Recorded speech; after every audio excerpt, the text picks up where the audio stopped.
Olá a todas e a todos, muito obrigado. Queria agradecer muito a participação de vocês. Queria desejar uma boa tarde para todo mundo, já me solidarizando aqui com todos os amigos e familiares que juntos aqui estamos passando, atravessando por esse momento difícil no Brasil. Mas hoje a nossa conversa aqui em mais um evento da SET, né, no Set Tracks é para trazer uma visão de otimismo, né, mais positiva desse nosso futuro aqui no país.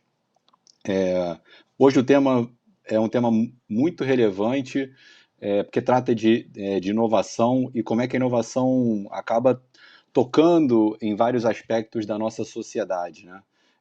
E para essa missão, dentro do Set Tracks aqui, eu vou dividir, obviamente, com convidados muito importantes de peso que vão nos ajudar a compreender um pouco mais essas características do ecossistema brasileiro de inovação, né, que tem muitos detalhes.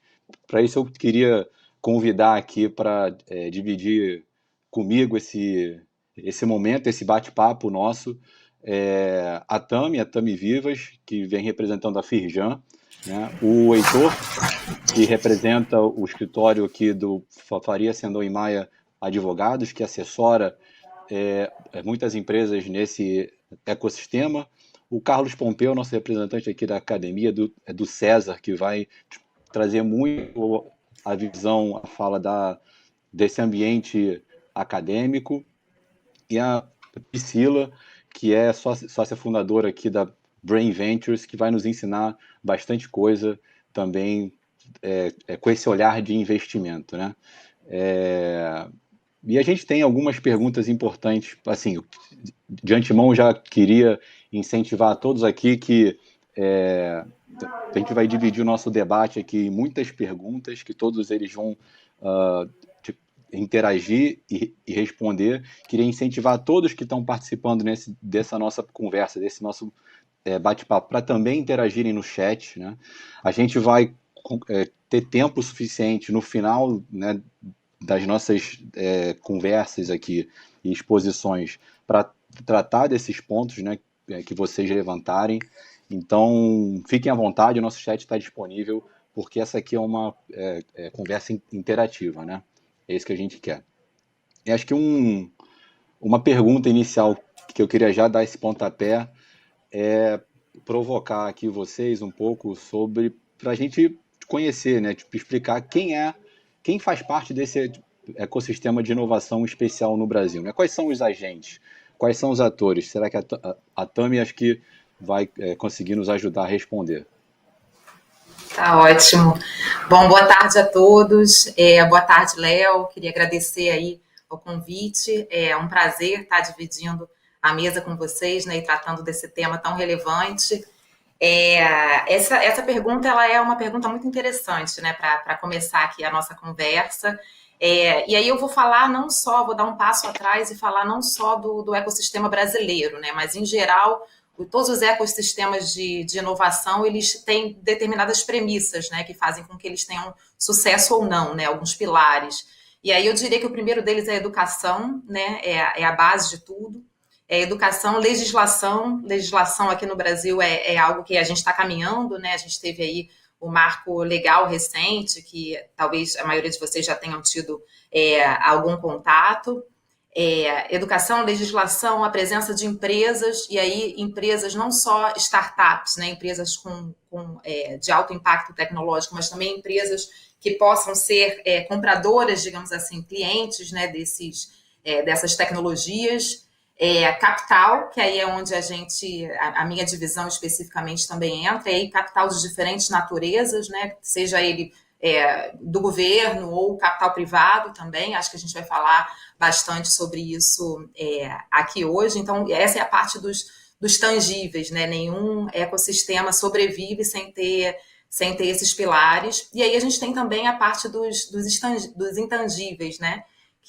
Aí entra a questão da regenerabilidade, né? A capacidade do ecossistema se regenerar, dos fundadores, enfim, passarem seus conhecimentos para frente e tudo mais. A questão da diversidade, que a gente sabe que é muito importante também e é bem definitivo cada vez mais estudos aí apontam que é algo que faz a diferença, né, num sucesso de um ecossistema de inovação. Então, tendo dito isso, assim, agora de maneira mais tangível, aqui no Brasil a gente tem, né, vários atores, falando do pilar de educação, as universidades, as próprias ICTs, né, no pilar aí de empresas a gente tem, né, um ecossistema interessante, tanto de empresas e um crescente agora também de startups. Temos também um pilar de suporte, né, que são empresas, instituições que não necessariamente são de capital, mas que ajudam as startups a se desenvolverem, então aceleradoras, incubadoras, né, aí é onde também a Firjan e todas as federações se inserem, né, então são instituições que dão suporte de maneira mais transversal se o ecossistema se desenvolva, né. Então, tendo dito isso, eu vou até falar um pouco agora sobre o nosso trabalho aqui na Firjan, como a gente vem se inserindo nesse ecossistema. Vou pedir, por favor, para colocar minha apresentação. É uma apresentação bem rapidinha, só para a gente se contextualizar, né? Então, eu vou até voltar, o Léo já me apresentou, mas eu vou falar Então, a Firjan, ela trata a inovação, né, por diferentes gerências e diferentes áreas aqui dentro da Firjan tratam do tema inovação. Eu, especificamente, trato da captação de recursos, né? Então, a gente apoia empresas no mapeamento de recursos disponíveis para o desenvolvimento de projetos, né? E a gente apoia a construção desses projetos, né? E por recursos, vou falar um pouco sobre isso durante a apresentação. Por recursos, eu me refiro a recursos próprios, então a Firjan tem alguns recursos que ela que ela disponibiliza, né, para o desenvolvimento de projetos, e aí de projetos de cunho tecnológico, né, para pesquisa e P&D, pesquisa e desenvolvimento, e aí não só para startups, mas tem bastante coisa também para startups. Então, fazemos essa gestão do nosso recurso próprio e apoiamos também a empresa a buscar recursos de outras fontes, né? Então, aí eu vou falar um pouco mais sobre isso ao longo da apresentação. Então, deixa eu tentar aqui passar o slide. Bom, então aqui, voltando, né, para a nossa definição de ecossistema de inovação, a Firjan se coloca, assim como a maioria das federações, né, do Brasil, se coloca de maneira transversal como um hub empresarial, né? A gente tem o pilar de conteúdo. Então, existem, e aí muita gente não sabe disso, mas a Firjan tem institutos de inovação e institutos de tecnologia. Na verdade, a Firjan tem alguns, né, que ficam aqui no Rio, mas na verdade existe uma rede, né, de institutos de inovação que fazem P&D aplicado, né, uma rede de 35 institutos de inovação no Brasil. Então, a gente entra, né, no ecossistema com essa parte, são ICTs, né, esses institutos são ICTs que não trabalham com a inovação pura, né, a ideia é a inovação aplicada, né, para a utilização na indústria. Então, a gente trabalha com essa parte de conteúdo, com a parte de conexões, então a gente procura cada vez mais, e a gente tem instrumentos até financeiros para fazer isso, a gente procura cada vez mais cooperação com a academia, né? Então, aí nesse slide vocês podem ver alguns dos nossos parceiros, né, nos nossos programas e nos projetos de pesquisa e desenvolvimento que a gente desenvolve para a indústria, sempre com uma indústria parceira. E, por fim, o ambiente de negócios, né, porque todo o nosso desenvolvimento visa, no fim do dia, atender a alguma demanda da indústria, né? Então, isso aí, no fim do dia, o que se espera é isso, né? A inovação que gere nota fiscal, né? A gente acha que tudo é muito complementar. A universidade, por exemplo, tem, né, o papel da pesquisa pura, mas a nossa é um pouco diferente, né? Justamente aquela inovação aplicada. Esse é o papel dos institutos. E a nossa área de captação de recursos se insere aí na parte de conexões com financiadores, né? E aí financiadores de diferentes naturezas. A gente faz projetos com recursos da FAPERJ, né, da FINEP, até em alguns casos recursos de instituições internacionais, e também com os recursos próprios nossos do Senai, que são destinados a esse propósito, né?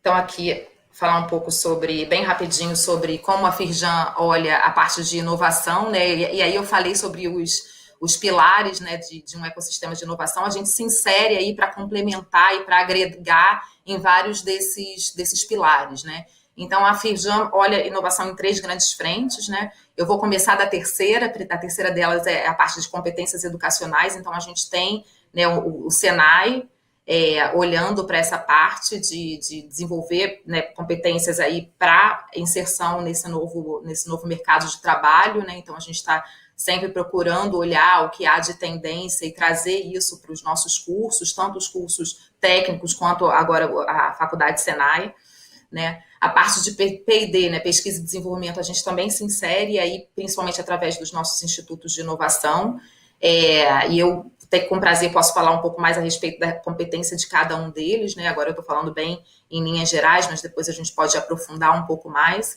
em quais estão aqui no Rio e também em outros estados. E, por fim, né, o primeiro é a parte de novos modelos de negócios e nova economia. Esse é uma parte daqui que é responsável, que a instituição responsável é a Casa Firjan. Então, não sei quantos aqui que estão nos ouvindo já tiveram contato com a Casa Firjan, mas a Casa Firjan ela é única também no Brasil, né? Não existe nada, os institutos de inovação estão espalhados por todo o território nacional. A Casa Firjan ela só existe aqui no Rio e é uma casa que tem como objetivo justamente esse olhar de futuro, né? Então, trazer para a base industrial e para a sociedade como um todo estudos de tendências, né? Cursos sobre novos modelos de negócios, né? Eventos que debatem aí conceitos sobre a nova economia. Então, a ideia é essa, né? Inovação enquanto conceito, né? Então, dessa forma, né, com esses 3 principais pilares, a instituição espera contribuir aí de maneira, né, diversificada para o sucesso desse ecossistema de inovação. Tô passando aqui o slide, está um pouquinho lento. Então, vou passar aqui rapidinho. Essa é a parte dos institutos de inovação, né? Esses institutos, eles têm uma parceria com o Fraunhofer, né, que é uma instituição da Alemanha. Então, anualmente, os institutos sofrem auditoria da Fraunhofer e, como vocês podem ver, tem diferentes competências aí, né? Aqui no Rio, a gente tem os sistemas virtuais de produção, química verde, inspeção e integridade de materiais e a parte de biosintéticos. Então, a gente tem aí esses institutos no Rio, e a ideia é que eles têm, no Brasil inteiro, eles têm competências complementares, né? Então, é muito comum que a gente capte recurso para um projeto que é desenvolvido parcialmente aqui no Rio e parcialmente em outros estados, né? Porque inovação é isso, né? E o interessante é que o Senai, né, enquanto a maioria das pessoas conhece, o Senai enquanto instituição de educação, ela tem cursos replicáveis, né, no Brasil todo, mas no que se refere a institutos de inovação, não é replicável, né? A ideia é que cada instituto tenha realmente a sua vocação e que eles se complementem, né? Então, essa é a ideia. Passar para o próximo. Além disso, falar um pouco aqui, que acho que é algo interessante, que é desenvolvido pela minha divisão, né? Como eu disse, a gente faz a parte de captação de recursos, e algo que a gente vem fazendo recentemente, né, a partir de 2018, e que tem tido muito sucesso, é justamente essa conexão entre grandes empresas e startups, né? Porque às vezes pode existir um ecossistema robusto, mas é importante também que existam esses elos, né? E esse bloco de suporte, né, no qual a Firjan se encaixa, se vê muito com esse papel, né, de facilitar conexões. Então, a gente tem um instrumento, né, que se chama o Edital de Inovação e Empreendedorismo Industrial, e que facilita, né, essas conexões. Então, a gente tem recurso do próprio Senai para financiar o desenvolvimento de soluções para grandes empresas por startups, né, dentro dos nossos institutos. Então, esse edital nosso, né, que é recurso próprio, ele é bem interessante, é recurso parcialmente nosso, parcialmente da indústria âncora, né, que a gente chama. Aí nesse slide vocês podem ver alguns exemplos de indústrias âncoras com as quais nós já trabalhamos. Em geral, são indústrias até tradicionais que vêm né, na Firjan aí uma maneira de mitigar o risco, né, de trabalhar com inovação, porque a gente sabe que ainda é uma questão, né, algumas empresas, enfim, não algumas empresas, né? De fato, a inovação é risco, né? E para trabalhar e ter sucesso com a inovação, a gente sabe que precisa abraçar o risco, né? Então, algumas grandes empresas tradicionais vêm nos buscando para começarem a trabalhar com startups, né? E aí, esse edital funciona da seguinte forma: a gente espelha o investimento, né, da empresa. Então, por exemplo, se a empresa coloca 1,5 milhão para o desenvolvimento de soluções, a gente replica, e aí fica um edital de 3 milhões. O edital é lançado para o ecossistema, né? As startups sugerem as soluções e a gente desenvolve, dá um apoio tecnológico para o desenvolvimento dessas soluções dentro dos nossos institutos. Então, com isso, a gente reduz, né, o risco tecnológico, a partir do momento que a gente tem aí um quadro, né, bem robusto de mestres e doutores trabalhando nos nossos institutos com pesquisa e desenvolvimento. Então, redução do risco tecnológico e redução do risco financeiro também, né, porque a gente entra junto aí nesse financiamento do projeto, da solução. Passando aqui o slide. Bom, aqui falando um pouco sobre a parte de captação de recursos, né, especificamente.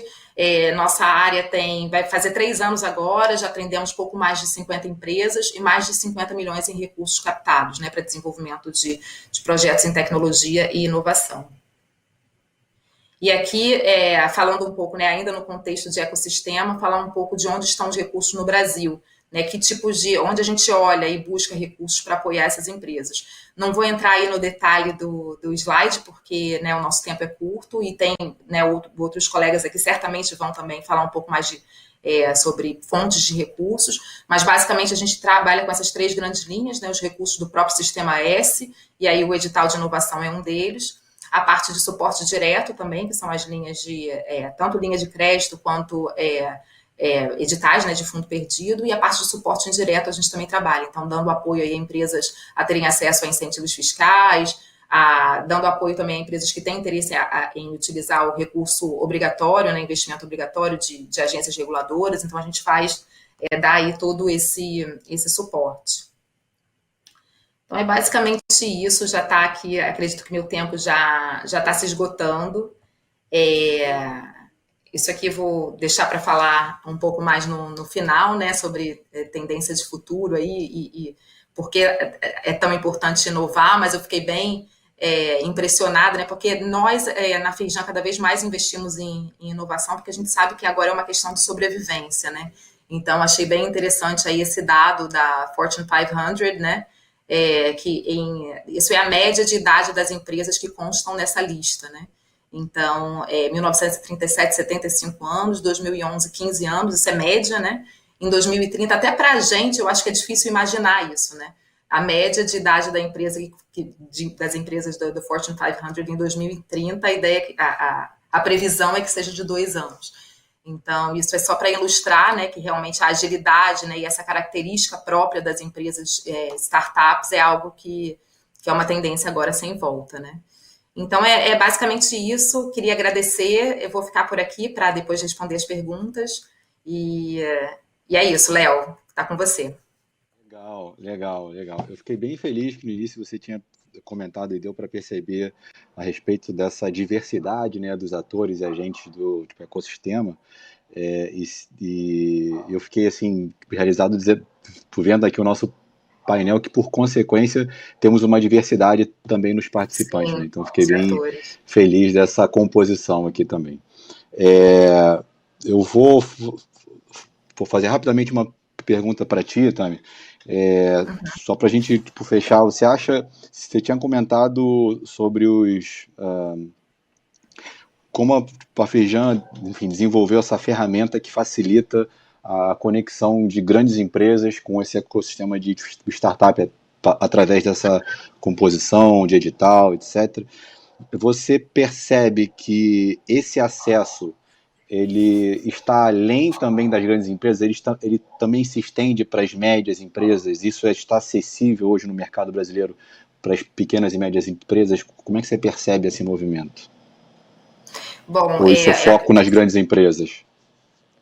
se as grandes empresas focam o quê? Em começar a trabalhar com startups, né? Em Inovação aberta, né? isso, exato, exato. Sim, eu sinto que, assim, de fato, né, as empresas veem que inovação aberta é um caminho sem volta, né? A questão da inovação intramuros, ela ainda existe, mas as empresas começam a perceber cada vez mais, né, até em função, assim, do, da velocidade com que as coisas estão acontecendo, né? Uma empresa grande, em geral, ela não tem a mesma agilidade, né? Via de regra, né? Ela não tem a mesma agilidade para inovar do que uma startup, seja por questão de processos, né, de internos, né, burocracia, questão de obtenção de aprovações, né? A gente sabe que, às vezes, a tomada de decisão não é feita localmente, é feita até né, em outro país, então com isso a empresa perde um pouco de agilidade ali para o desenvolvimento de novas soluções e para a inovação. Então, as empresas vêm abrindo os olhos, né, para essa questão da inovação aberta e da cooperação, né, com pequenas empresas, com ICTs. Então, a gente vem vendo que isso está cada vez mais, mais em voga, né? E o nosso instrumento ele vem justamente para facilitar isso, né? Porque algumas empresas mais tradicionais elas têm essa intenção, elas reconhecem que poderiam se beneficiar, né, de trabalhar com startups, seja pela diversidade, seja pela questão da agilidade, né, enfim. E seja até por uma questão mesmo de posicionamento, né, porque outras empresas estão trabalhando, então isso também acaba sendo um motivo pelo qual as empresas buscam, e aí o nosso instrumento ele entra justamente para reduzir esse risco, o risco tecnológico, porque às vezes a startup, né, gostaria de trabalhar com startup, mas a startup às vezes não tem uma estrutura, né, para fazer um P&D robusto, então a gente reduz esse risco, né, disponibilizando nossa rede de institutos, e a gente reduz o risco financeiro a partir do momento que a gente, né, através desse instrumento específico que eu trouxe aqui, a gente tem outros, mas às vezes é difícil, né, eu tive que funilar aqui os exemplos que eu traria, mas e aí, enfim, reduz o risco financeiro através desse espelhamento aí do investimento da empresa. Então, muito obrigado, Tânia. Muito obrigado. Acho que respondeu, sim, a pergunta. E, assim, bom, tipo, saber que essas transformações culturais das grandes empresas, a gente tá seguindo um caminho, né, um rumo único de fomentar e estimular mais esse modelo de inovação aberta, porque o compartilhamento dessas informações, esses incentivos, a gente vai, tipo, descobrir novos serviços e produtos que se adequem aqui à nossa sociedade e às demandas das empresas. Um dos agentes que você trouxe do ecossistema é a academia, né? A universidade em si. Então, queria chamar aqui o Carlos Pompeu para nos explicar um pouco como é que faz para unir esse conhecimento todo da academia com os desafios reais do dia a dia das empresas, né? E se está acontecendo alguma reflexão importante no processo educacional de formação desses futuros profissionais. Eu vou fazer essas duas perguntas em uma aqui, somando as duas para você. Vamos lá. Maravilha. Bom, primeiro eu vou me apresentar rápido. Eu sou o Carlos Pompeu, eu trabalho no CESA, no Instituto de Tecnologia, Centro de Estudos Avançados do Recife, e estou na área de educação, né, que a gente chama de Cesar School, que é uma faculdade, mas com um formato bem diferente das faculdades tradicionais. Aí responde um pouco a sua pergunta. A faculdade, o CESA, hoje, ele foi concebido em 1996. Ele nasceu da Universidade Federal de Pernambuco, quer dizer, começou na universidade para resolver um problema que existia na época, que era a fuga de cérebros. Existia uma demanda enorme por pessoas formadas em computação, principalmente das empresas americanas, como a Microsoft, por exemplo, que levavam uma turma inteira para os Estados Unidos, dando share, aquele boom que teve da internet. E o CESA foi criado primeiro para resolver esse problema e depois para formar pessoas que fossem capazes de solucionar problemas complexos, ou seja, solucionar questões que ainda não tinham nenhuma solução no mercado, criar ferramentas do zero, desenvolver software, criar fábricas de software, como era uma coisa muito demandada na época. E o CESA foi criado para deixar esses alunos em Recife, em princípio, porque eles estavam indo embora. Então, uma das coisas que aconteceu foi que o aluno que era formado, ele já era provocado para criar uma empresa. Na época, mais ou menos na década de 90, as disciplinas de empreendedorismo começaram a popular os cursos. E essas empresas nasciam do grupo de alunos, ou do grupo de alunos de outros cursos. Eles iam para as incubadoras, que também foram um momento, né? Na época da década de 90, final da década de 80, começaram a surgir as primeiras incubadoras de empresas no Brasil. Então, se eu fosse dizer a você como é que começou tudo isso, foi quando a universidade no Brasil, eu falo Pernambuco, mas eu falando no Brasil, e acho que, principalmente em Minas Gerais, surgiu também, que na época de Fernando Dolabella, aquela história do empreendedorismo, eles começaram a espalhar essa disciplina de empreendedorismo para provocar os alunos a fazer um plano de negócio. Começou assim. Então, depois disso, você tem uma evolução, quando você chega na década de 2000, que foi o que aconteceu em Pernambuco, eu vou falar do Porto Digital, o César, junto com os professores que fundaram o César, como Silvio Meira, que eu acho que muitos de vocês conhecem, e outros professores e empresas, eles provocaram o governo, né? Provocaram as empresas que já eram estabelecidas a criar um polo que, mais do que fazer com que os alunos ficassem colocados no mercado, eles pudessem realmente colocar em prática essas empresas. Então, a universidade provoca a criação de um instituto, o instituto provoca a criação de um ecossistema, e aí nasce o Porto Digital.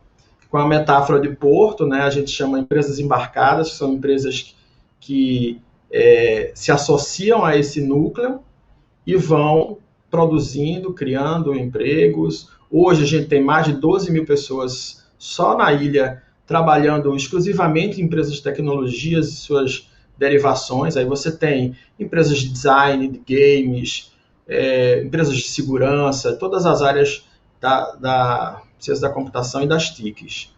E aí quando você cria o Porto Digital, você começa a criar coisas como academias que usam o conhecimento prático das empresas, certo? Para criar soluções. Aí já surge dentro do César o que a gente chama de César School, que é a faculdade do César, e que tem uma peculiaridade. O professor da César School, ele é colaborador do ecossistema, colaborador do César, predominantemente. Esse colaborador, ele está resolvendo problemas de empresas concretas, então ele vai lá, resolve o problema de uma empresa de telecomunicação que quer lançar um celular específico com um sistema operacional XYZ, ele aprende a fazer isso e leva para a sala de aula. E na sala de aula, o aluno é provocado por esse professor a resolver o problema de outras empresas. Então, um dos pilares da educação na prática, que é o PBL, que é o Problem Based Learning, e também o Project Based Learning, ele vai colocar no meio da sala de aula um problema para o aluno. Só que ele não está só. Ele vai ter coordenação, professor, gerente de projetos e profissionais das empresas, são empresas concretas.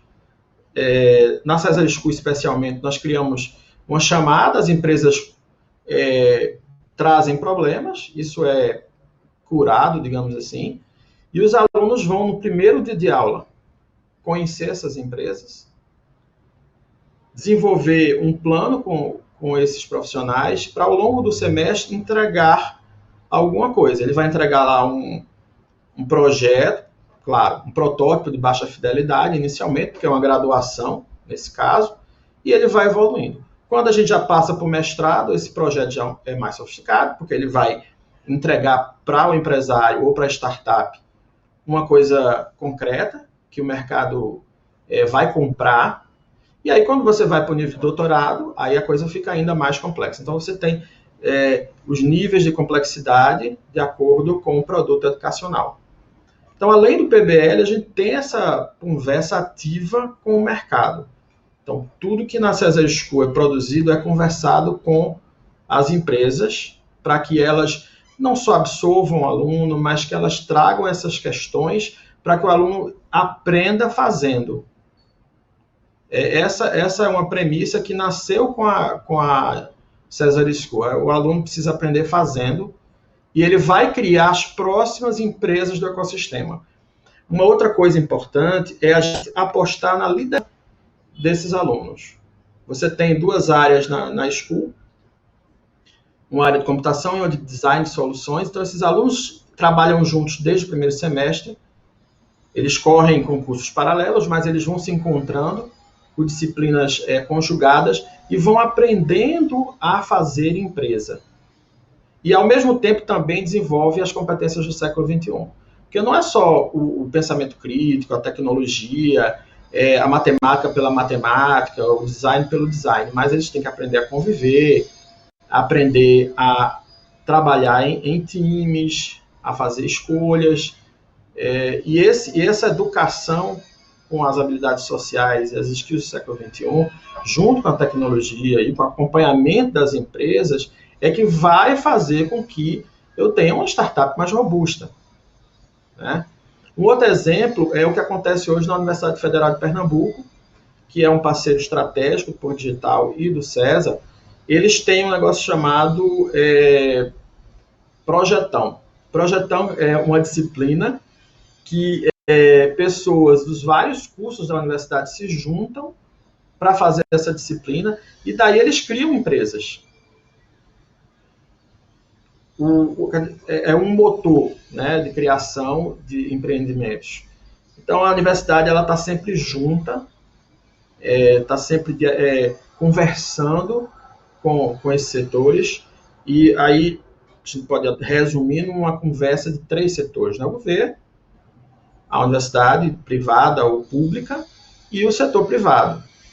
E o Porto Digital com esse elemento que aglutina todos esses atores, né? Então, você tem uma conjunção que vai provocar a inovação.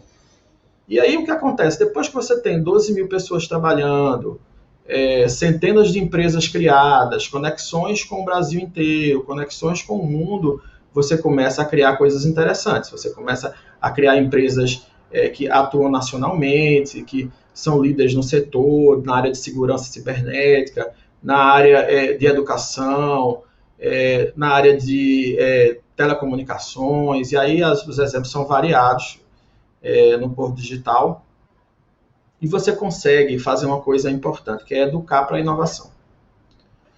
Você vai ensinar um aluno a trabalhar em ambiente de incerteza, porque o que a gente ouviu aqui na primeira fala foi justamente isso. Você tem vai diminuir o tempo de duração média das empresas, o risco vai aumentar, e a gente precisa preparar os alunos para esse mundo de incertezas.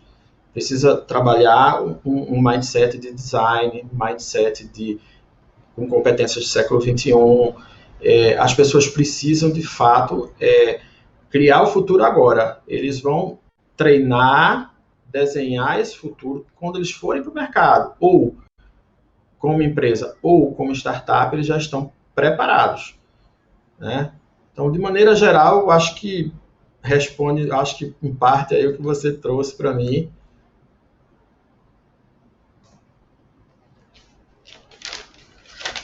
Acho que sim, tocou em vários pontos, achei sensacional a história do César, eu não conhecia assim em detalhes. Que estratégia de retenção, né, das pessoas ali, né, para evitar essa migração de talentos nossos aqui para fora sempre, né? Eu acho que o César é um case de sucesso, assim, como você falou, tem construído ali um motor que faz brotar a cada dia, a cada mês, ou novas empresas, ou um conjunto de alunos que se juntam para resolver alguma coisa relevante para a sociedade, sem falar, obviamente, no impacto social ali que o Porto Digital e esse ambiente todo acaba derivando, né? Pode ser um efeito colateral ali, mas também isso é tão importante para a convivência ali dessa parte da sociedade. Eu tenho uma pergunta para te fazer, que toca um pouco nessa demanda das empresas, né? Em geral, as empresas que vão buscar e se relacionar com o César são áreas das empresas onde elas identificam carências internas de centros de P&D nelas mesmas, in company, e aí buscam uma área do César para ajudar a entender, ou vocês se relacionam diretamente com os centros de P&D das próprias empresas? Como é que é feito esse relacionamento? Bem, veja, eu acho que tem as duas coisas. O César, como ele já está, desde 1996, trabalhando com o setor privado principalmente, que é onde está a maioria digamos, do atendimento geral, as empresas já procuram o César para resolver problemas de inovação, desde a criação, prototipação de um produto, até a melhoria de algum tipo de serviço ou produto. Então, existe um trabalho de dois lados, né? Existe um setor de P&D da empresa que sabe que existe uma lei de incentivo à informática e procura o César, como eu tenho uma empresa com projetos privados que precisam lançar um determinado produto ou tecnologia e que precisa dos conhecimentos do César, de computação, de design e de modelagem de negócios também, porque acaba que hoje você não pode só entregar um projeto com um perfil só tecnológico, você precisa ajudar o cliente a ir para um passo além, né, do que é a modelagem de negócios para aquela solução. Então, o César também trabalha com isso, porque a gente tem 3 áreas no César. A área de engenharia, né, que foi o coração do César quando surgiu. Nós temos a área de educação, que é uma área também muito estratégica e cresceu muito dentro do César. E a gente também tem a área que a gente chama de Labs, que é uma área de empreendedorismo e modelagem de negócios que surge da interseção desses conhecimentos. Então, você tem clientes que procuram, como eu falei, para começar do zero o seu processo de inovação, como para continuar com programas. A gente tem clientes há mais de 20 anos. Tem um exemplo na área da educação bem interessante. A gente tem 2 escolas, uma no Rio de Janeiro, inclusive, que são escolas públicas, e uma aqui em Recife, que elas se juntaram com o Instituto Oi Futuro, quer dizer, a escola estadual se juntou com o Instituto Oi Futuro e contratou o César para mudar a grade do curso técnico e dar as aulas, mas não todas, né? Porque tem o básico, que precisa ser dado, e tem a parte tecnológica. Então, você tem, por exemplo, numa escola aqui em Recife, uma formação também, além do tradicional, uma formação em design multimídia. Ou vai ter alguma coisa para rádio e TV na Globo, que a Globo precisa lá no Rio de Janeiro. Então, você vai encontrar na Antônio Dias, que é uma escola técnica do Rio de Janeiro. Então, esses setores, os 2 setores que eu falei, procuram a gente e a gente desenvolve uma solução inovadora de educação. Esse é um caso. E a gente está com eles desde 2006, 2007. Fantástico. Então, tem vários casos, porque a gente tem pouco tempo. Fantástico, fantástico, cara. Eu te agradeço aí. Acho que a gente vai ter tempo depois até para interagir mais com as perguntas que estão vindo aqui pelo chat. Dentro desse ecossistema que, enfim, tem esse caso de sucesso aí do César, eu imagino que tenham opções assim de tipo inovações que gerem até tipo, patente, né? Assim, talvez seja uma forma de medir. Essa era uma pergunta até que eu queria endereçar aqui para o nosso convidado aqui, para o Heitor. Heitor, diz para a gente aqui, acho que 2 coisas. Vou até somar as perguntas, vou fazer uma dobradinha aqui, igual eu fiz com o Carlos. Quem é que está por trás de uma startup, né? E quais são, em geral, as dores de uma startup no processo de captação ou de vida dela? E se, de fato, a inovação se mede em patentes ou não, né? Olhando aí para os territórios, né? Seja no ambiente nacional ou internacional. Léo, boa tarde a todos. Estão me ouvindo bem? Legal. Sim, consigo te escutar. Consigo. Maravilha. Léo, excelente pergunta. Primeiro, eu vou dar uns passos atrás e vou, enfim, contextualizar melhor. Bem, eu sou À Heitor Maia, sou vontade. sócio do Faria Mais Advogados. O escritório, ele nasceu para trabalhar justamente com empresas de tecnologia e startups, desde a ideação até a rodada de captação, enfim, série A, série B, abertura de capital. Então, eu tenho o privilégio, e eu considero um privilégio, de me relacionar com startups que estão desde o comecinho, né, do projeto, da ideia, até acompanhá-la numa venda futura, quando realmente deu certo. Então, isso me coloca numa posição muito, muito interessante de assistir, né, de torcer e vibrar por toda a jornada de uma startup. E aí, primeiro, eu queria contextualizar dizendo o que é uma startup. Né? Muito se fala de startup, mas a gente vê que existem várias definições de startup e a gente consegue extrair algumas premissas básicas.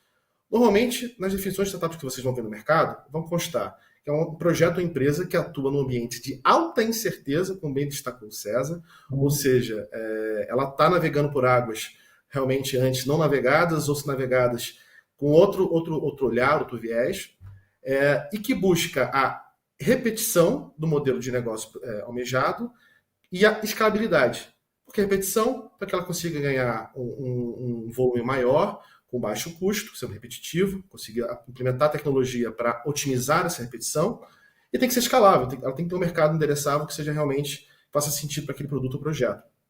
Então, olhando para isso, né, a gente vê que empreender com startup, no modelo de startup, é realmente um grande desafio. Você tem várias incertezas, você tem mais incertezas do que certezas. E aí, olhando para quem está por trás, né? Primeira quebra de paradigma que eu quero trazer é que a visão do mercado é que startup é coisa de universitário, coisa de jovem. Não é. Quando a gente analisa, por exemplo, tem uma pesquisa de Harvard que analisou o mercado americano, concluiu que a média de idade dos fundadores de startups de sucesso era 45 anos. Teve um estudo semelhante no Brasil, da AB Startups, que é a Associação de Startups Brasileira, que concluiu que a média de idade no Brasil era algo, se não me engano, de cabeça, em torno de 36 anos.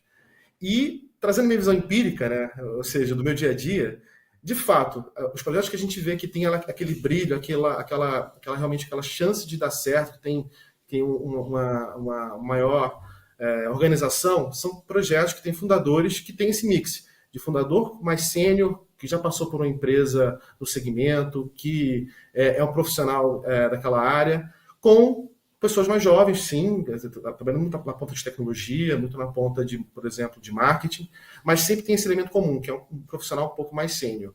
Então, primeiro, trazendo essa primeira quebra de paradigma, a startup não é um jogo de jovens, é um jogo realmente de profissionais altamente gabaritados, que, enfim, você teria ele em qualquer grande empresa. E aí, voltando aqui já falamos o que é startup, quem são as pessoas por trás de startup, agora o que elas fazem, né? Tem um estudo muito interessante do Instituto Nacional de Propriedade Industrial, que é o INPI.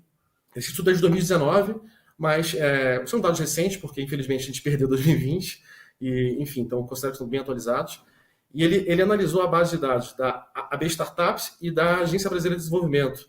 E ele concluiu, analisando 2.500 startups, que a maioria das startups atuam no segmento de serviço de tecnologia de informação e prestação de serviço de informação, analisando os KNAIs, que é o código da Receita. Então, a gente sente que grande parte das empresas que estão inovando no Brasil, das startups que estão inovando no Brasil, estão nesse corte de tecnologia da informação ou tecnologia, plataforma como um todo. E isso a gente pode validar também quando a gente olha as empresas brasileiras que foram indicadas como unicórnios de 2021. O que são unicórnios? O que é unicórnio? É uma empresa que atingiu o valor de mercado acima de $1 bilhão.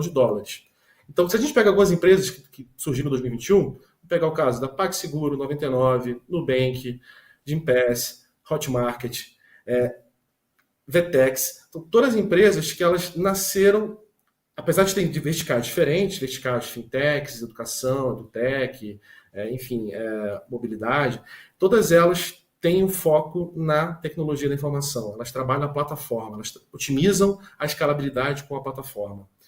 Então, e aí, esse estudo ele também fez uma análise bem interessante. Ele cruzou essas 2.500 empresas com a base de dados do NPI. O que essas empresas fizeram nesse período no NPI? E olha que legal. Menos da metade das empresas tem marcas registradas, dessas 2.500 empresas. Menos da metade, são 973 desses 2.500. É muito baixo. Dessas empresas, apenas 64 depositaram o software no NPI. E aí, no Brasil, a gente tem um problema que o registro de software ele é visto como alguma coisa parecida com direito autoral, né? Ele não é patenteável em regra, que é diferente dos Estados Unidos, por exemplo. Então, você não tem uma patente de software. São casos muito específicos. E olhando para a patente, que é já interessando a tua outra dúvida, dessas 2.500 empresas, apenas 48 empresas registraram alguma patente nesse período no NPI. E das 48 patentes, mais da metade era vinculado justamente a serviços de tecnologia da informação. Então, processamento de dados eram patentes vinculadas a isso. Então, de fato, quando a gente olha para o mercado brasileiro, a gente vê que a inovação está se dando na plataforma e é muito difícil a gente enxergar uma empresa, uma startup, desenvolvendo um produto com uma curva muito longa de desenvolvimento. Uma base tecnológica de hardware, por exemplo, muito, muito complexa, buscando a patente como barreira de mercado. E isso tem vários fatores que a gente vai discutir ao longo da conversa, mas eu considero que um dos principais pontos é o custo, né? É muito caro você proteger a propriedade intelectual como um todo, patentear a propriedade intelectual, por exemplo. A velocidade, as empresas elas têm uma curva de velocidade muito rápida, elas precisam testar rápido, errar rápido, aprimorar o modelo. E quando você olha para o registro de patente, ele leva em média 10 anos no Brasil, que está melhorando, mas por enquanto é uma curva muito longa. E também muito por culpa, no bom sentido, da minha visão, no mercado de investimento. A gente vê muita abundância de capital, de venture capital, para investir em inovação, em startup, mas com a tese que busca muito mais projetos que têm essa velocidade de implementação mais rápida.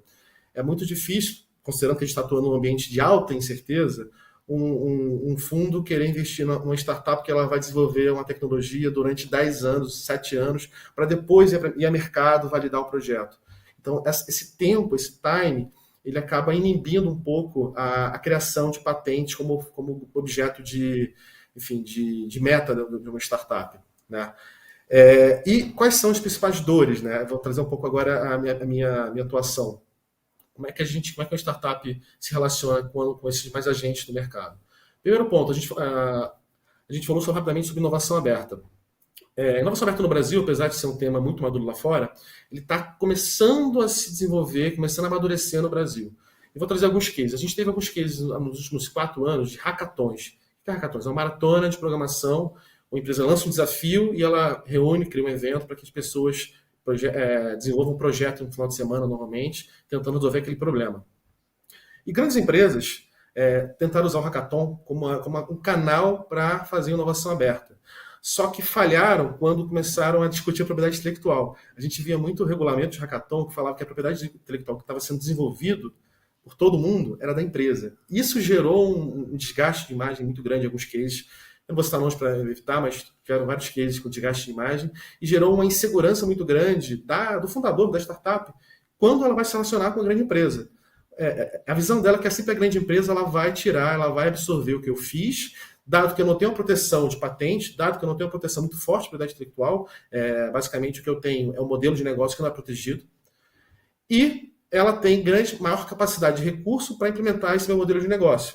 Então, quebrar essa barreira, essa imagem, é um grande desafio, mas que vem sendo vencido. Tá? Eu vejo muitos projetos sérios aqui rodando, por exemplo, vou dar o case do Rio de Janeiro, um case legal. A Enel teve um projeto legal, a Vale está fazendo projetos legais na parte de inovação aberta. Então, você tem vários agentes trabalhando isso e fomentando cada vez mais essa interação de grande corporação com startups começando, que é excelente. Olhando para a academia, trazendo o gancho do César, é muito louvável, eu sou um fã do Porto Digital, eu sou pernambucano, mas eu me criei no Rio de Janeiro, então eu tenho muito orgulho de falar do Porto Digital, eu sempre citei o Porto Digital como um grande case do Brasil. Mas olhando para a academia como um todo, a gente vê ainda que há uma grande separação, né, do que é desenvolvido na academia do que é implementado no mercado. E há um distanciamento muito grande disso. Então a gente vê muitos pesquisadores altamente gabaritados, mas que acabam se focando na pesquisa e esquecem de entender como é que essa pesquisa vira um produto viável para o mercado. E aí, enfim, também tem excelentes projetos tentando quebrar esse paradigma. No Rio de Janeiro, por exemplo, a gente tem a própria UFRJ, lá com o Centro de Inovação, fazendo coisas lindíssimas, mas ainda é uma curva muito longa. E outra discussão também no âmbito acadêmico é a questão da própria propriedade intelectual, da patente. Normalmente, quando um projeto nasce na academia, há um compartilhamento dessa patente. A academia tem um royalty compartilhado com a startup. E aí, uma das críticas do mercado, na visão do startup, é que às vezes esse royalty ele inviabiliza o modelo financeiro. Às vezes ele tem que abrir mão de 30% de uma receita no projeto que ainda está navegando no ambiente de alta incerteza. Você pode ter uma excelente patente, mas você precisa que essa patente vire um produto, um negócio escalável, exponencial. Então, também é um outro grande gargalo que eu enxergo. Então, olhando para os players, né, eu enxergo assim de verdade que há uma grande evolução, e eu vou tratar no final do Venture Capital. Então, olhando para a academia, olhando para as corporates, eu vejo que o mercado está amadurecendo. O que falta, talvez, é um esforço coordenado, direcionado para a gente investir em indústria pesada, indústria de inovação pesada. Então, em hardware, em biotech, em segmentos que demandem uma alta curva de desenvolvimento, mas que tem uma forte barreira de mercado, que isso para a gente vai ser excelente para poder exportar e ter um destaque internacional. Pegando agora o gancho de Venture Capital, o mercado brasileiro ele evoluiu muito. A quantidade de VCs e Equity Private Funds e pequenos players, né, micro VCs, buscando atuar com startups, aumentou bastante desde 2013, quando eu comecei. Então a gente vê hoje grandes players enfim, com a tese bem direcionada para isso, o que gerou, na verdade, uma grande liquidez de mercado. Hoje eu vejo que não há para uma startup um grande desafio de captar. O que há é, na verdade, o desafio de achar aquele player de investimento que tem uma tese, que tem uma sinergia, que de fato traga, além do capital, o que a gente chama de smart money, que traga uma rede de contatos que agregue ao produto final. Então, a minha visão, concluindo, é esperançosa. Eu acho que a gente está evoluindo no Brasil, mas com muitos desafios ainda de integrar esses agentes do ecossistema.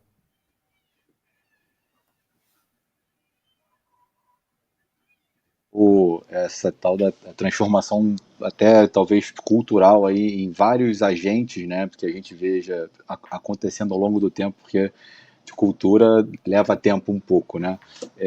Foi excelente, eu adorei essa sua explanação, você tocou em vários aspectos aqui. Eu fiquei com uma última pergunta, uma última dúvida rapidamente, só para a gente ter um nível de comparação aqui. Pelo ciclo que você descreveu, parecia ser bem... Seria bom se uma startup se gabaritasse com uma patente numa apresentação para o mercado, num processo de captação, mas uma startup não tem 10 anos para mostrar algo que, enfim, seja concreto e aprovado nos termos médios aqui no Brasil. Fora do Brasil, esse período que é aqui de 10 anos, quais são os números em média que giram, assim? O que você pode dizer para a gente rapidamente? Legal, Léo. 10 anos, eu estou com um exemplo geral, tá? Mas a própria NPI, até com o marco das startups, está melhorando esse tempo, e a ideia é que isso seja muito encurtado. Fora do Brasil, vou pegar o exemplo dos Estados Unidos, eu vou falar pelo que eu sei, mas enfim, não sou especialista em patentes, mas normalmente lá são 3 a 4 anos, por exemplo. Só que tem um modelo de depósito que você reserva aquela patente e depois você termina o registro. Ele tem mecanismos que garantem a proteção mais inicial. Então... Mas talvez a questão, o problema do Brasil é que nem tudo é patenteável. Então as pessoas, por exemplo, elas sempre chegam para a gente, eu quero patentear a minha ideia. Ideia não se patenteia, você executa.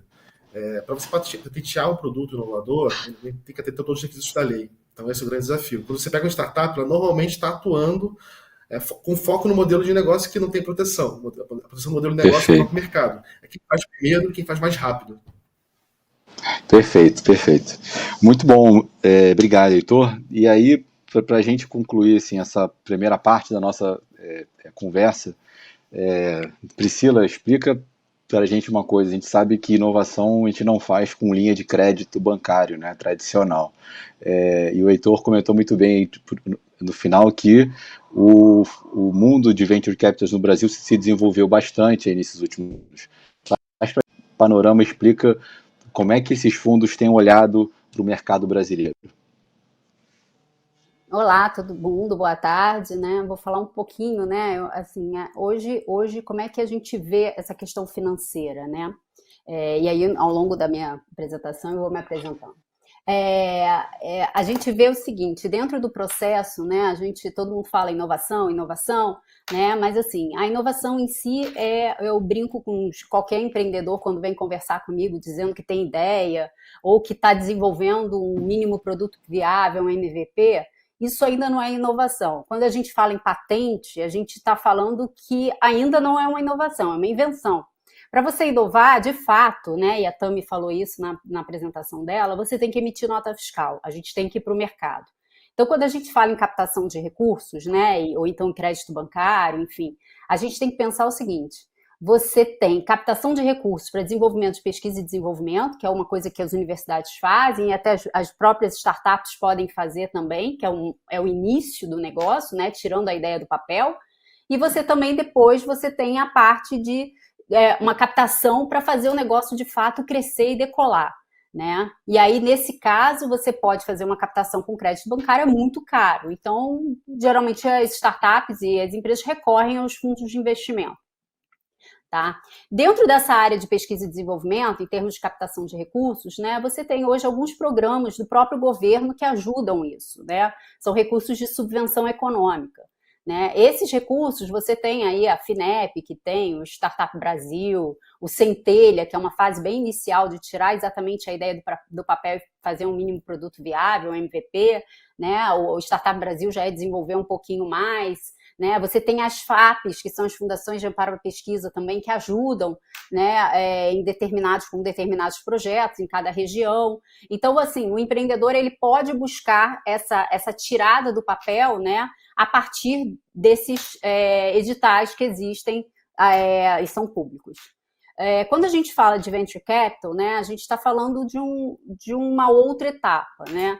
Dentro do venture capital, você vai, de certa forma, buscar um recurso para o desenvolvimento do teu negócio, e aí, quando o venture capital olha esse negócio, ele está pensando o quê? Em crescimento, escalabilidade, né? Que foi algo que até o Heitor mesmo falou, né?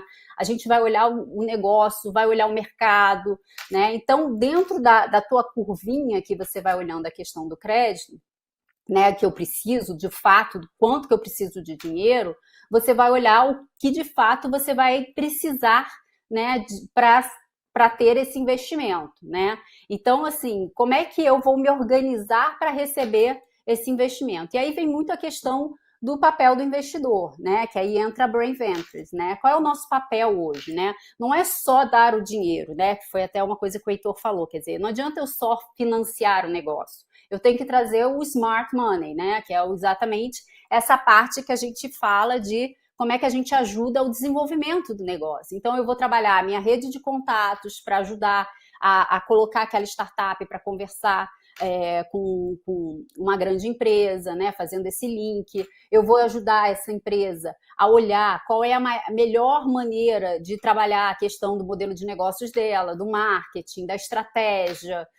A gente olha a questão financeira, como é que a gente vai trabalhar a questão contábil, né, da empresa, porque às vezes a gente olha e fala assim, contabilidade, empreendedor às vezes não quer nem ver, né, e a gente às vezes fala assim, olha, os seus ativos intangíveis são importantes. Por quê? Porque o fundo olha os ativos, né? Então, a gente às vezes fala assim, patente, os fundos ainda olham patentes? Olham. Por que os fundos olham patentes? Que são ativos, né? Numa eventual venda, os ativos valem da empresa, né? Mas essa questão, por exemplo, da patente, né, que até o Heitor colocou muito bem, a gente ainda tem esse tempo no Brasil de 10 anos, né? Mas ainda é muito caro e inviável, por quê? Porque quando a gente protege uma patente no Brasil, não necessariamente ela vai ficar por um tempo protegida no Brasil e no mundo, e depois você tem que patentear em outros lugares também, senão ela não é protegida, ela só é protegida no país de origem. Então, isso é um pouco caro demais, né? Então, se eu quero, por exemplo, eu tenho uma empresa no fundo hoje, que ela tem uma patente no Brasil que ainda está em análise, ela pediu para ampliar essa patente para os Estados Unidos, nos Estados Unidos já foi aprovado. Então, hoje ela tem a mesma patente protegida já nos Estados Unidos e no Brasil está em análise. Então, assim, essa questão da patente ainda é bem complexa, né? E quando a gente fala, que o próprio Heitor falou de deep tech, de biotech, né? Por que os fundos ainda têm essa dificuldade, vão muito para a tecnologia da informação, que crescimento rápido e tudo? Por quê? Quando a gente fala em Deep Tech e em Biotech, a gente, primeiro que o risco realmente fica um risco muito grande. Primeiro porque quando a gente fala de biotech, a gente entrar em fármacos, né? O que a gente precisa? A gente precisa das regulamentações, né? E aí as regulamentações hoje, a gente precisa que a Anvisa dê ok. Então não adianta você investir numa empresa que está iniciando de biotech se ela não passou por todas as fases daquela avaliação daquele remédio ou daquela solução, né? E ela ainda não tem o aval da Anvisa, porque caso a gente não consiga o aval da Anvisa, esse negócio pode degringolar. E aí você investiu numa coisa e vai perder tudo porque a empresa não conseguiu não conseguiu passar na regulamentação brasileira. A questão do tempo também, o que acontece? Os fundos hoje, eles são registrados na CVM, né? E aí a famosa tese do fundo, o que são as teses do fundo? São exatamente o que rege o fundo, né? Então você tem lá o tempo que o fundo vai durar. Então, geralmente os fundos no Brasil duram 10 anos, no máximo 12, né? Principalmente de seed, né? De investimentos em startups. E aí você não dá tempo de você esperar uma tecnologia mais profunda ou uma biotech ela amadurecer, porque você tem que entrar na empresa, né? O que o fundo faz? Ele entra, investe na empresa, fica um tempo, ajuda essa empresa a crescer e ele vai sair. O que é sair do fundo? Ele vai vender essa empresa ou vai vender para um fundo que vai continuar fazendo ela crescer ou vai vender para uma grande empresa, ou seja, ele vai passar adiante. Então, às vezes não tem tempo suficiente para um fundo conseguir desenvolver esse negócio, entrar e sair, porque geralmente os fundos são regidos pela esse regulamento, e o regulamento geralmente são 10, 12 anos. Você não tem fundos de 20, 30, 40 anos, né? Que aí, para um seed, isso fica mais difícil de você fazer. E aí, dentro do processo também, o que acontece? A gente, dentro desse processo dentro do próprio regulamento, da tese, você define quais áreas que você vai trabalhar. Então, por exemplo, hoje o fundo que a Brain, né, trabalha, que é o fundo Primatech, né, que é o nosso fundo, a gente tem como tese de investimento trabalhar com ambientes de inovação. Então, a gente trabalha, dentro lá do regulamento está dizendo que a gente trabalha com incubadoras, parques tecnológicos e tudo, com empresas ligadas a esses ambientes. É um fundo que está lá escrito 100 milhões, vai aportar até 17, 18 empresas, a gente está no final, a gente já está com 15 para 16 empresas no fundo, e aí ele, dentro desse processo, ele está dizendo lá que tipo de empresa eu quero. Então, assim, você define o seu range de empresa. Então, eu hoje no fundo Primatech poderia investir em empresas até 16 milhões, né? Tem fundos que eu posso ir de 0 a 16 milhões de faturamento. Tem gente que põe lá no fundo, a partir de 5 milhões, a partir de 2 milhões. Então, cabe ao empreendedor também entender qual é a tese do fundo de investimento, para ele também não gastar um tempo conversando com um fundo que ele não está enquadrado nesse fundo, né? Então, uma outra questão também que geralmente é falado no regulamento, são as áreas. Então, hoje o meu fundo, eu trabalho com a área de tecnologia da informação e comunicação, com a área de energia, com a área de sustentabilidade e com a área de economia criativa. Então, é um fundo bem aberto. Agora, tem fundos, né, que se chama multissetoriais, né? Agora, tem fundos que são exclusivos para um setor. Então, isso também é importante olhar. Então, essa questão da tese de investimento é sempre importante a gente analisar e ver. E aí a gente pensa o seguinte, o que de fato um investidor olha quando ele está buscando investir no negócio? Então, a gente quer saber exatamente mercado, quer dizer, a gente olha muito quem são os competidores, quem são as pessoas que estão nesse mercado, entender qual é o diferencial, por isso que a inovação é importante, né? A gente quer saber qual é o diferencial em relação aos competidores, o que eu estou trazendo de diferente, né? Esse mercado que eu estou atuando é um mercado promissor? É um mercado global? É um mercado local? É um mercado regional? Porque isso tudo é nacional, porque isso tudo faz diferença, o quanto aquele negócio de fato vai conseguir crescer, né? Então, a gente olha muito essa questão, a gente olha a equipe, porque eu quero entender quem são as pessoas que estão por trás, quem são os empreendedores, se eles têm experiência, se eles são muito...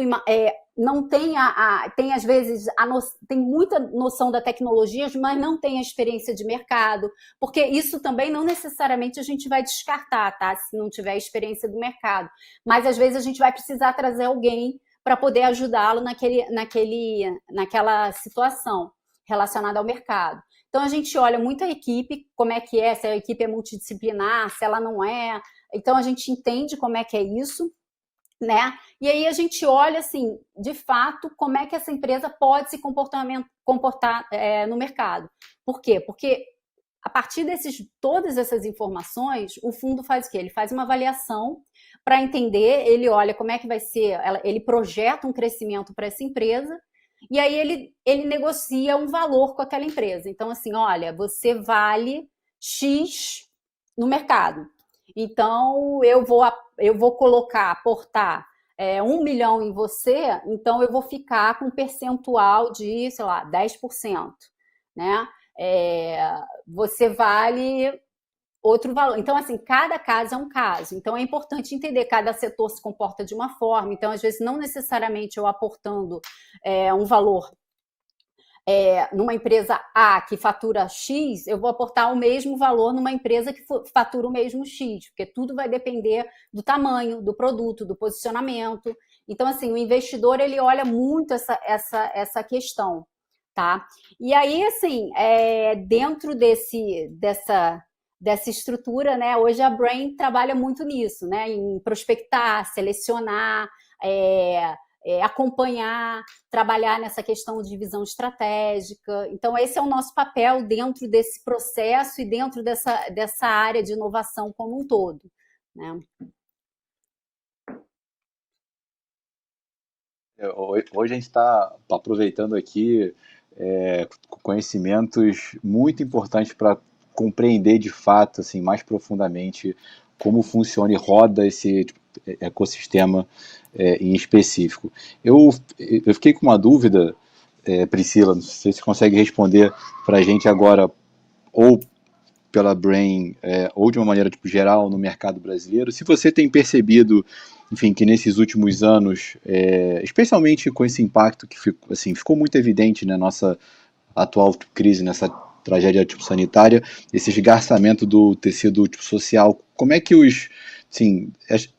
de novo, acho que são duas perguntas. O Brasil, ele tem ficado, ele ainda está nos holofotes dos fundos internacionais, com grandes interesses em chegar no mercado nacional? Qual que é a sua opinião? E se os venture capitals têm dado um pouco de atenção em iniciativas que tenham alguma relação com impacto social ou com ações que sejam menos agressivas ao meio ambiente, que sejam mais sustentáveis nesse sentido? Hoje a gente tem visto, né, a questão dos fundos estarem se posicionando.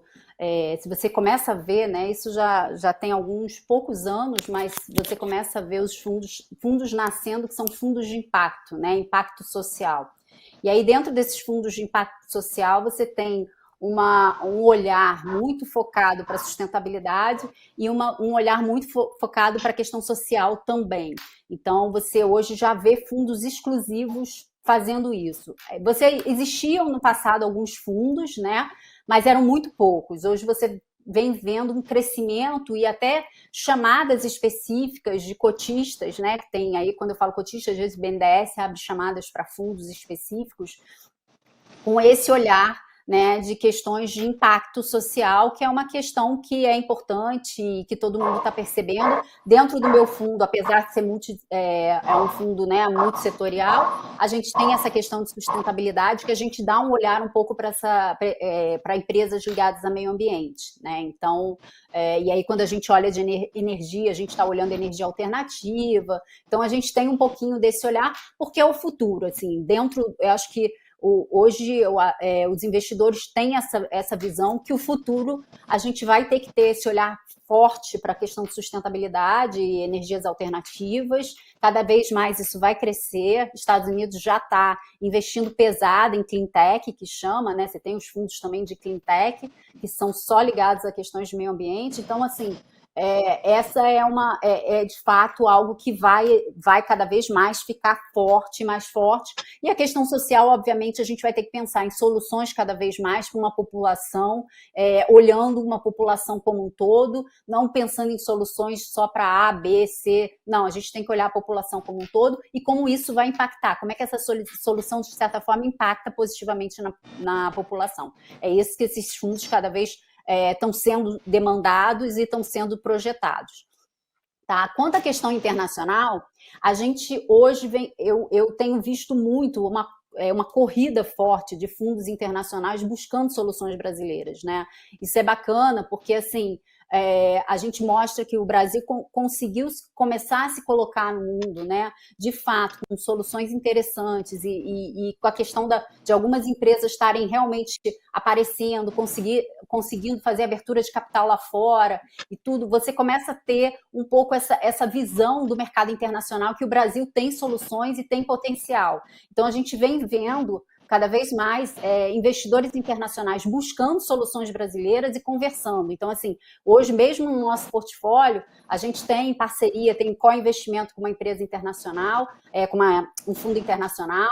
A gente tem hoje fundos internacionais e grupos conversando com a gente como potencial saída nossa. Então, assim, o que é bacana é assim, realmente a gente tem o potencial da inovação, a gente tem o potencial de gerar coisas criativas para o mercado. O que falta, de fato, é a gente cada vez mais mostrar isso, né? Além disso, o Brasil hoje ele tem uma questão que, de certa forma, acaba sendo uma vantagem, né? Mas, de certa maneira, é ruim, a questão cambial, né? Então, quando a gente fala, a gente fica uma mão de obra muito barata, né? E uma solução mais barata que lá fora. Então, assim, a gente fala para os nossos empreendedores que isso, apesar de ser ruim, é bom para o outro lado, porque é a hora de você mostrar a cara lá fora, né? Eu tenho um empreendedor que está fazendo roadshow lá fora, porque é a hora de você mostrar. Por quê? Porque o teu produto hoje é mais competitivo lá fora por conta da questão cambial. Então, isso acaba, ele cobra em dólar, o que ele cobraria em real, e mesmo assim é muito barato. Então,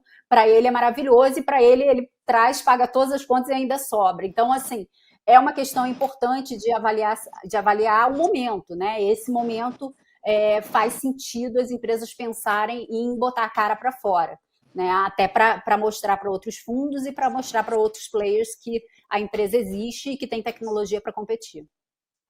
Perfeito, acho que você deixou muito claro esse momento, vamos dizer assim, favorável, né, a esse ambiente, principalmente das startups, de se prepararem, e como é importante do ambiente de gestão das startups se organizarem em termos de estrutura contábil, tipo, análise de mercado, para, enfim, tipo, prepararem um deck correto para os fundos de investimento. Acho que isso a gente encerra essa primeira etapa, então, do nosso bate-papo. Vou correr aqui nas perguntas que a gente tem. Tem uma aqui do Thiago Galeano, da USP. Ele pergunta o seguinte: esse grande número de empresas de sucesso serem empresas de serviço no Brasil não seria pela grande dificuldade de adquirir maquinário, equipar a indústria?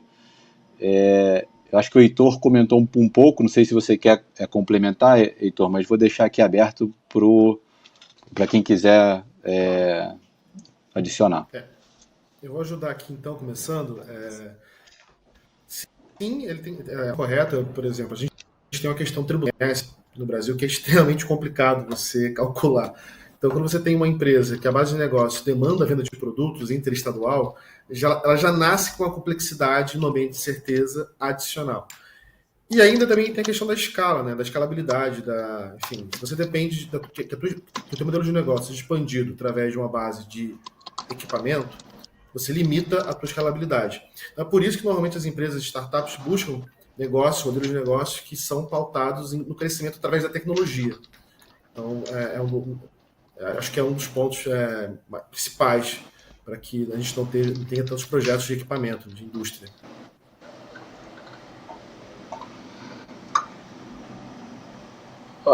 Alguém deseja complementar aqui?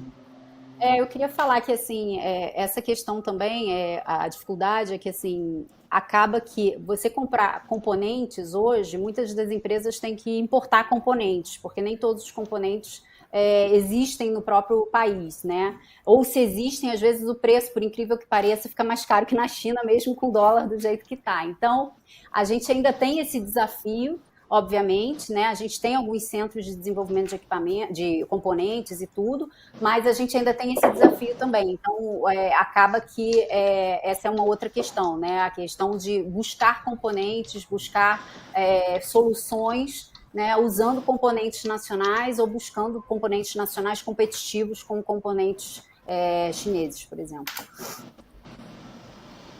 Perfeito. O Paulo Carneiro aqui da PDP Enterprise, ele pergunta aqui na visão de vocês, quais são os incentivos para realizar um modelo de inovação aberta?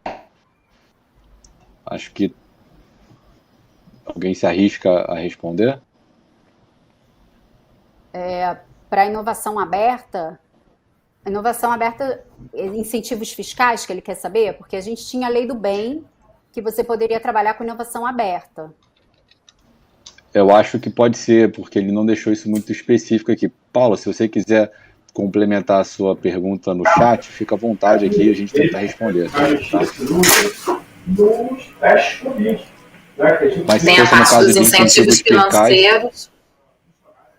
Tem incentivos financeiros e incentivos também de mais intangíveis, né? Que a gente até conversou lá no início. Os intangíveis são bem claros, né? Que é a questão de, enfim, da agilidade, né?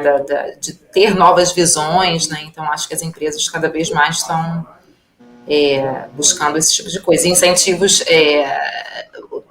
financeiros existem também, né? Acho que o governo vem oferecendo, a próprio Sistema S tem esses incentivos, os editais, né? São um exemplo aí que eu trouxe mais cedo.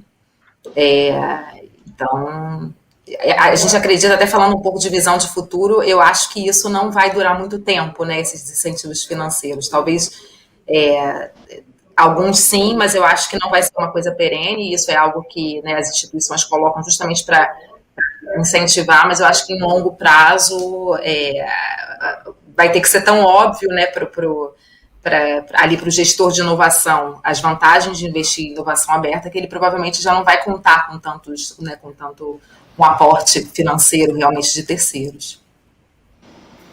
Completando um pouco, a gente também tem a lei de informática, né?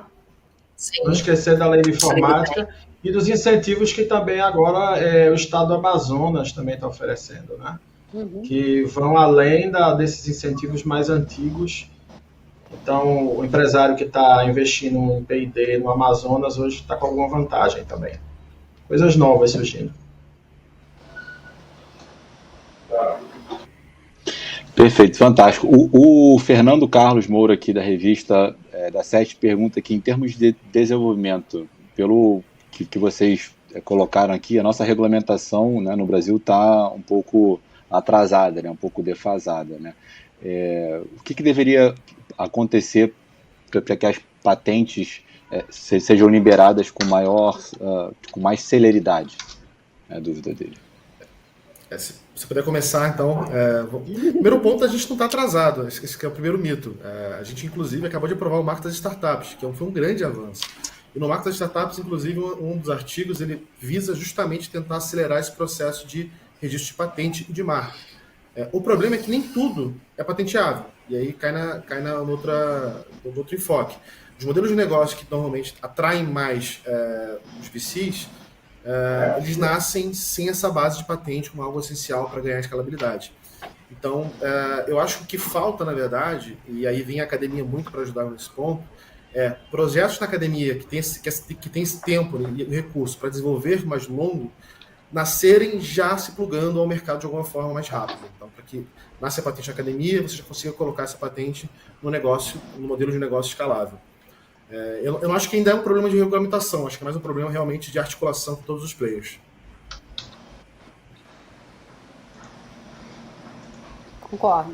Concordo que é um problema de todos os players, e a questão que hoje ainda o INPI vem melhorando o serviço, né? Antigamente você tinha que entregar todo o papel, era tudo em papel, hoje em dia eles já estão começando a receber tudo online, então eles estão melhorando o processo, né? É uma questão do processo. Eles estão tentando melhorar, obviamente, né? Mas ainda tem essa questão de análise de patente e às vezes você cai em exigência e vai e volta, porque quando a gente fala de patente, a gente está fazendo uma análise da inovação não só no Brasil, a gente faz uma análise mundial, né? Então, quando você olha, você tem que avaliar se existe alguma coisa parecida no mundo, se não tem, e aí você tem que comparar. Então, assim, o processo em si não é um processo simples, né? Então, a gente precisaria de ter mais, não sei se mais gente, não sei o que poderia melhorar no processo, mas, assim, para agilizar, né? Mas o desafio é esse, é a análise da patente em si, né? Eu acho que esse é o desafio no Brasil, não questão de legislação. Perfeito. Acho que a gente está quase chegando aqui pro final do horário aqui, combinado com todos aí, em respeito ao tempo. Queria passar de novo uma vez por cada um de vocês e que vocês deixassem aqui a saudação pro final de vocês, com uma mensagem de cada um para o que vocês estão prevendo, né, nesse nosso pós-crise aqui, uma mensagem de futuro. A gente pode começar com a Tami, acho que a gente repete a ordem do que a gente fez. Pode ser?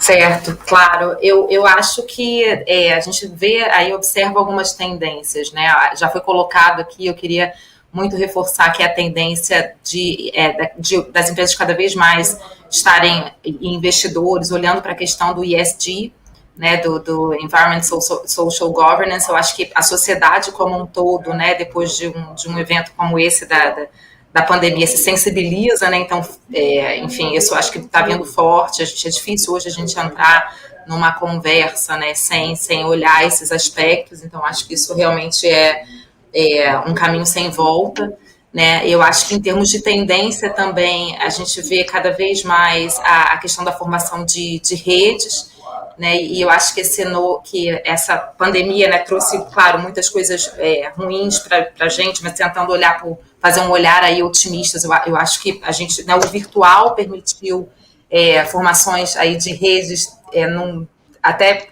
que extrapolam, né, o contexto local. Então as pessoas estão conseguindo cada vez mais, isso não é novo, mas eu acho que vem aumentando, né, se conectar aí internacionalmente.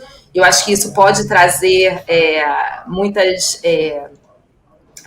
oportunidades para a gente em termos até de exposição internacional, né, sobretudo como a própria Priscila colocou, a gente está aí com competitividade com relação ao câmbio, então eu acho que isso pode trazer vantagens nesse sentido, né, da gente se colocar internacionalmente, mas eu acho que, por outro lado, também existe um risco aí da fuga de cérebros, né, que é um risco acentuado, a gente vem percebendo isso, assim, nos nossos institutos. Então, a necessidade aí, né, de criar também oportunidades localmente para que isso não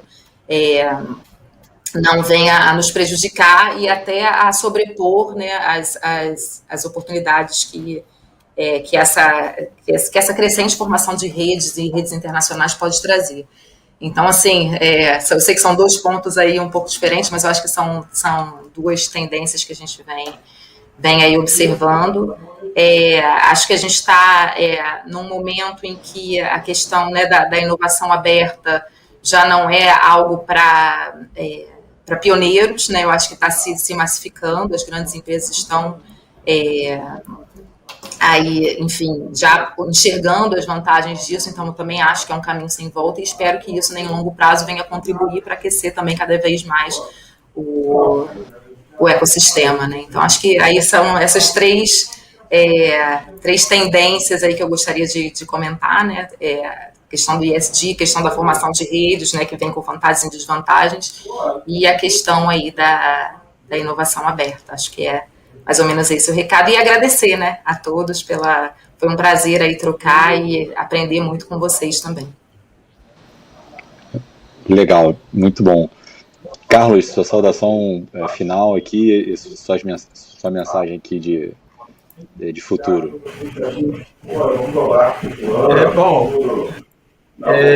Eu acho importante a gente lembrar que tudo que a gente está falando é sobre gente, certo? Então, eu acho que uma atenção muito especial para as pessoas. E quando a gente está falando em educação, a gente está falando pensar na sociedade, não é só pensar no mercado.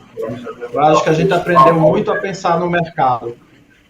A gente vai continuar a pensar em números e mercado, mas a gente tem que pensar nas pessoas.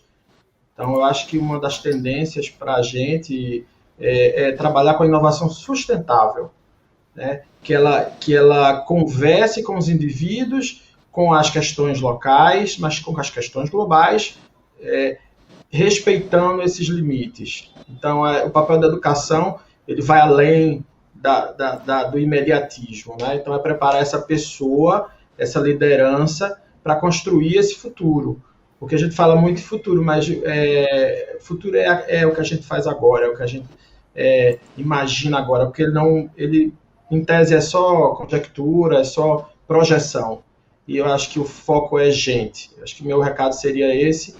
E agradecer também a presença de vocês. Aprendi muito também aqui. E eu espero ter contribuído um pouco. Contribuiu bastante. Te agradeço aí pelas mensagens. Heitor, a bola está contigo agora aqui para as suas saudações finais e a sua mensagem final. Obrigado, Léo. Vou começar agradecendo, foi uma honra participar com vocês, acho que fóruns como esse, a gente incentiva o diálogo entre todos os agentes, isso todo mundo ganha, toda a indústria ganha, é muito positivo, e a minha visão de futuro é positiva, né? Eu acho que, como eu falei, o Marco das Startups foi um grande avanço, a gente trouxe para o governo a discussão do que é a startup, quais são as dores de startup, a academia está atenta, a gente vê várias academias, várias universidades discutindo o ambiente de inovação, assim como as grandes corporações. Então, eu vejo que há, sim, uma tendência de articulação maior, de evolução no diálogo, de amadurecimento nesse diálogo, e eu vejo que o futuro ele é próximo para todo mundo. Eu acho que a gente viu que na pandemia, infelizmente, né, mas as startups elas ajudaram muito a manter empregos, a manter o crescimento, manter a indústria ainda aquecida. Então, a gente vê que, de fato, não é só uma coisa de adolescente, não é só coisa de mais de indústria de garagem, é, sim, um grande motor da economia brasileira. Então, e eu acho que cada vez mais vai continuar sendo, vai ter mais relevância no mercado. Então é isso, obrigado a todos, reforço o agradecimento e foi uma honra participar com vocês. Aprendi bastante também. Muito bom ter essas mensagens de otimismo nesse momento, é o que a gente mais precisa. Excelente. Priscila, está contigo agora, suas saudações finais dessa mensagem, por favor. Queria agradecer, primeiro de tudo, né? Eu acho que sempre a troca a gente aprende, né? Eu acho que aqui foi muito bacana, né? Porque você traz visões diferentes, propostas diferentes. Então, isso é sempre uma troca, adoro trocar, né? Eu estou sempre aprendendo e é bom, né? Um contribui de uma forma, outro de outra, e a gente vai aprendendo e conhecendo pessoas novas, né? Como futuro, assim, a gente tem que lembrar que o Brasil é muito novo, né? Nessa questão de inovação, né? A gente não é um país que começou há muito tempo isso, né? A gente vem construindo uma estrada, né? E a gente está passando, obviamente, passamos por alguns obstáculos, mas a gente está fazendo com que essa estrada em breve fique pronta e rode bem, entendeu? Então, eu acho que assim, a gente está conseguindo destravar algumas coisas, né? A gente tem o marco legal, a gente tem o marco das startups, a gente tem agora algumas leis específicas que nascem para ajudar a inovação. Então, assim, a gente vem trabalhando, né? Tem a questão dos anjos, né? Que também tem essa lei que ajuda as pessoas físicas que querem aportar em empreendimentos. Então, assim, eu acho que a gente está criando esse arcabouço para lá na frente colher os frutos, né? É claro que a gente ainda, obviamente, vai ter alguns tropeços, mas assim, a gente consegue enxergar que hoje o Brasil cada vez mais vem avançando e preparando, né, essa estrada, né? Então, acredito que a gente vai conseguir em pouco tempo aí, pelo menos, a gente vai conquistar cada vez mais o espaço internacional, né? E o que eu acho bacana, que até foi comentado, é a questão da educação, né? Eu acho que a gente tem que fortalecer a nossa educação para fazer com que, de fato, essa estrada faça que corram automóveis maravilhosos, mas a gente precisa reforçar a educação. Não adianta a gente construir todo um arcabouço, uma coisa maravilhosa, se a gente não fortalecer a nossa educação e não continuar investindo em pesquisa e desenvolvimento, né? Isso eu falo como investidora, porque eu só vou colher os frutos de coisas que já foram pensadas por questões de pesquisadores, educadores, né, vindo de pessoas que estão sendo formadas. Perfeito, olha, depois dessas mensagens de vocês, não vou ousar aqui atrapalhar as mensagens, não vou acrescentar em nada, pelo contrário, vou agradecer muito demais a participação de vocês. Tivemos aqui 4 grandes aulas, foi um bom debate, acho que essa troca também é super favorável a gente compartilhar mais conhecimento. Queria agradecer muito a audiência de todo o público aqui da SET, todo mundo que está conectado aqui na nossa live. Dizer que esse conteúdo, para quem não conseguiu assistir todo ele ou assistiu em parte, ele vai ficar na íntegra disponível no site da SET. E eu vou fazer um convite a vocês todos para continuar seguindo as redes sociais da SET. Lá vocês vão ter não só acesso aos próximos conteúdos, aos próximos eventos da SET, mas também contato aqui com os nossos palestrantes, porque acho que essa troca depois pode render muitos frutos. Então, queria agradecer de novo o tempo de todos aqui, pontualmente aí às 15h30, encerramos a nossa live. Muito obrigado a todos e boa tarde. Obrigada, boa tarde. Tchau, boa Obrigado, tarde. boa tarde. Tchau, pessoal. Boa tarde. Até mais.